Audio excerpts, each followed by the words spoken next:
Hello students, welcome to my channel easy learning accounts. और आज के इस वीडियो में हम लोग कंप्लीट फॉर्मेट पढ़ेंगे ऑफ कैश फ्लो स्टेटमेंट। तो कैश फ्लो स्टेटमेंट बच्चों वो स्टेटमेंट होता है जो हमारे इनफ्लोज एंड आउटफ्लोज दिखाता है कैश कंपनी में, वो चाहे वो कैश के पॉइंट ऑफ व्यू से हो या कैश इक्विवेलेंट। इसकी तीन एक्टिविटीज होती हैं: ऑपरेटिंग एक्टिविटीज, इन्वेस्टिंग एक्टिविटीज और फाइनेंसिंग एक्टिविटीज। इंपॉर्टेंट तरीके से इसे तैयार करना, बिकॉज एग्जाम में ये हमें 8 मार्क्स का दिखेगा, 6 मार्क्स का एक लॉन्ग क्वेश्चन और 1 मार्क्स के एमसीक्यूज हमें इस टॉपिक से दिखेंगे। तो हम इस पर बहुत अच्छे से तैयार करेंगे और 50% क्वेश्चन हमारा तभी रेडी हो जाता है जब बच्चों हमें इसका कंप्लीट फॉर्मेट आता है। तो फॉर्मेट की स्टार्टिंग करते हैं। सबसे पहले होता है हमारा cash flow from operating activities. ये वाली एक्टिविटी जो हमारी होती है, इसमें हम सारे नॉन कैश आइटम्स लिखते हैं और इसकी फॉर्मेट कुछ इस तरह से होती है। ध्यान से मेरे साथ साथ याद करिएगा। सबसे पहले हम लिखते हैं net profit before tax and extra ordinary items. इसको निकालने के लिए क्वेश्चन में नोट्स टू अकाउंट में या फिर रिजर्व एंड सरप्लस पे आपको सरप्लस दिखेगा, तो उसके क्लोजिंग में से ओपनिंग को माइनस कर देंगे। जो भी वैल्यू आएगी उसमें 5 आइटम्स हम ऐड करते हैं, जैसे provision for tax current year का, प्रपोज डिविडेंड ये हम लेते हैं प्रीवियस ईयर का, इंटरिम डिविडेंड लेते हैं, ट्रांसफर टू रिजर्व लेते हैं, जनरल रिजर्व भी बोल सकते हैं इसको, और नेचुरल कैलेमिटी का बेटा अगर कोई लॉस हो जाए तो वो भी यहाँ पर हमारा लॉस ऐड हो जाएगा। -2 आइटम करेंगे, कहीं ना कहीं रिफंड ऑफ टैक्स दिख रहा है या फिर क्लेम हमें मिल गया है, कोई भी नेचुरल कैलेमिटी का जो लॉस था ना वो हमें क्लेम मिल गया, जैसे लॉस बाय अर्थक्वेक हुआ था वो आपने ऐड कर दिया, उसका इंश्योरेंस मिल गया तो ये आपने लेस कर दिया। ए पॉइंट निकल आएगा, उसमें हम बी पॉइंट में ऐड करेंगे items to be added. 7 items को इसमें ढूंढेंगे। सबसे पहले इंटरेस्ट ऑन बोरोइंग, किसी भी डिवेंचर या लोन के आगे परसेंटेज होगा। दूसरा interest on bank overdraft, bank overdraft के आगे भी अगर परसेंटेज है तो। तीसरा loss on sale of fixed assets, then goodwill amortize, depreciation और share issue expenses, increase in provision for doubtful debt, और उसके अलावा में हम प्रीमियम और रिडेम्पशन ऑफ डिबेंचर्स भी यहाँ पर लेते हैं। तो देखा जाए तो सारे लॉसेस ऐड हो रहे हैं। अब सी पॉइंट पे हम माइनस करते हैं 5 items: rent received, interest received, dividend received, और बेटा हम यहाँ पर गेन ऑन सेल भी माइनस कर देते हैं। और अगर प्रोविजन में हमें फायदा हो गया, प्रोविजन का कम हो जाना, फायदा होता है डिक्रीज, तो वो भी यहाँ पर माइनस हो जाएगा।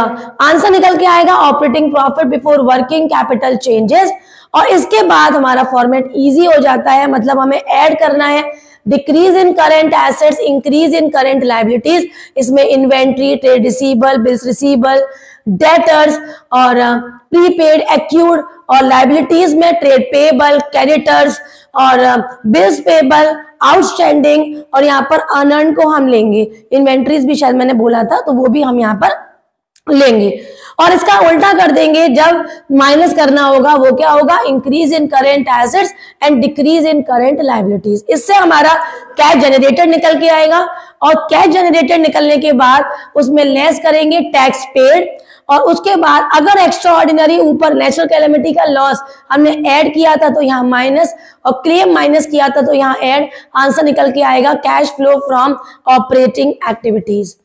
अगर आंसर माइनस में आया है तो cash used in operating activities. दूसरा होता है cash flow from investing activities.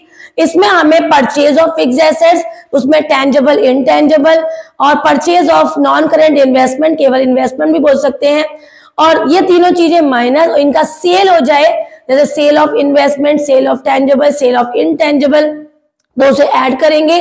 Rent received, inter received, dividend received add करेंगे। और अगर कोई मशीनरी या कोई भी एसेट का नुकसान हो जाए, एक्सीडेंट हो जाए, तो वो माइनस, और क्लेम मिल जाए तो ऐड। ठीक है।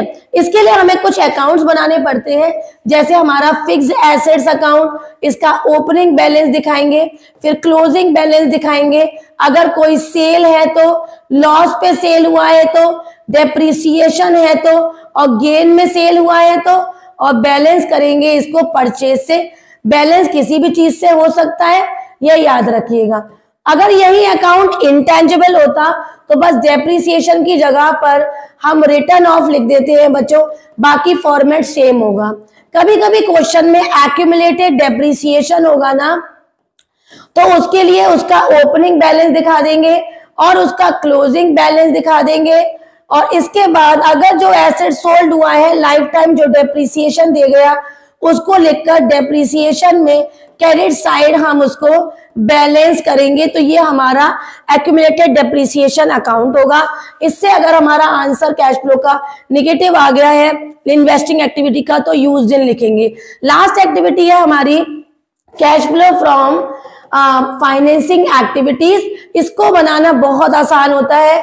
अगर हमारा शेयर होल्डर्स फंड में शेयर्स बढ़ जाएं तो इशू के नाम से उसे ऐड कर देंगे, डिबेंचर्स या लॉन्ग टर्म बोरोइंग्स बढ़ जाए तो उसको भी ऐड कर देंगे, अगर कोई शॉर्ट टर्म लोन है वो बढ़ जाए तो उसे भी ऐड कर देंगे, बैंक ओवरड्राफ्ट में अगर इंक्रीज हुआ है तो ऐड करेंगे और अगर डिक्रीज हुआ है तो लेस करेंगे। इतना काम करने के बाद देखेंगे कि नेट प्रॉफिट बिफोर टैक्स जो हमने निकाला था उसमें जो भी डिविडेंड्स थे उन सारे डिविडेंड्स को लेस, और बी पॉइंट में जो हमने इंटरेस्ट कैलकुलेट किए थे उन सारे इंटरेस्ट को भी लेस कर देते हैं।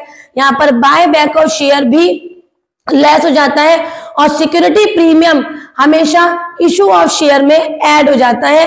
याद रखिएगा तीनों का जो आंसर आएगा उस आंसर को अगर आप cash and cash equivalent at beginning से ऐड कर देते हैं तो वो कैश एंड कैश इक्विवेलेंट के एंड के बराबर होगा।